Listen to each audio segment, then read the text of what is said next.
ಅಂತಿಮ ಬಸ್ ಯಾತ್ರಿ. ರಾತ್ರಿ ಮಧ್ಯರಾತ್ರಿ 2:13 ಮಳೆಯ ಧ್ವನಿ ಮಾತ್ರ ಕೇಳಿಸುತ್ತಿತ್ತು. ಮಂಜಿನಿಂದ ಆವರಿಸಿಕೊಂಡಿದ್ದ ಒಂದು ಹಳ್ಳಿಯ ಬಸ್ ನಿಲ್ದಾಣ. ಅರವಿಂದ ಒಬ್ಬನೇ ನಿಂತಿದ್ದ. ಮಂಜಿನಲ್ಲಿ ಒಂದು ಹಳೆಯ ಬಸ್ ಮುಂದೆ ಬಂದು ನಿಲ್ಲುತ್ತದೆ. ಲೈಟ್ ಜ್ವರವಾಗಿ ಹೊಳೆಯುತ್ತಿದೆ.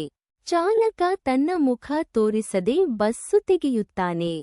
ಬಸ್ಸಿನಲ್ಲಿ ಅರವಿಂದ ಬಿಟ್ಟು ಯಾರೂ ಇಲ್ಲ.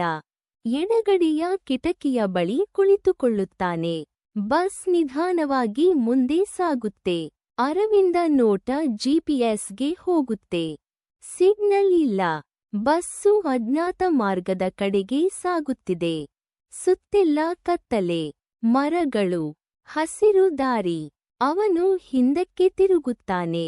ಯಾರೋ ಗುಟ್ಟಾಗಿ ಹೇಳುತ್ತಿದ್ದಂತೆ ಅವನು ಬಂದು ಹೋಗಿದ್ದಾನೆ. ಅವನ ಹಿಂದೆ ನೋಡಿದಾಗ ಯಾರೂ ಇಲ್ಲ. ಆದರೆ ಏನೋ ಉಸಿರಾಟದ ಧ್ವನಿ ಕೇಳಿಸುತ್ತಿದೆ. ಗಾಳಿ ತೀವ್ರವಾಗುತ್ತಿದೆ. ಬಸ್ಸು ನಿಧಾನವಾಗಿ ನಿಲ್ಲುತ್ತೆ. ಚಾಲಕ ತಿರುಗಿ ನೋಡುತ್ತಾನೆ. ಆತನ ಕಣ್ಣು ಕೆಂಪಾಗಿ ಹೊಳೆಯುತ್ತಿದೆ. ತುಟಿಯಲ್ಲಿ ಕ್ರೂರ ನಗು.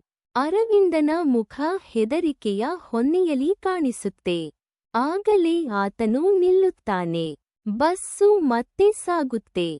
ಆದರೆ ಅರವಿಂದ ಅಲ್ಲಿಲ್ಲ. ಬೆಳಿಗ್ಗೆ ಜನರು ಬಸ್ ನೋಡುತ್ತಾರೆ. ಅದು ಕಾಡಿನ ಅಂತರಾಳದಲ್ಲಿ ನಿಂತಿದೆ. ಯಾರೂ ಅಲ್ಲಿಲ್ಲ. ಚಾಲಕವೂ ಇಲ್ಲ.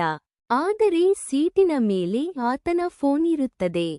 ಅವನ ಫೋನ್ನಲ್ಲೊಂದು ಮೆಸೇಜ್. ಕೆಂಪು ಕನ್ನಡ ಅಕ್ಷರದಲ್ಲಿ ಅವನು ಬಂದು ಹೋಗಿದ್ದಾನೆ. If you enjoyed this chilling tale, make sure to subscribe and follow my YouTube channel for more eerie and thrilling stories.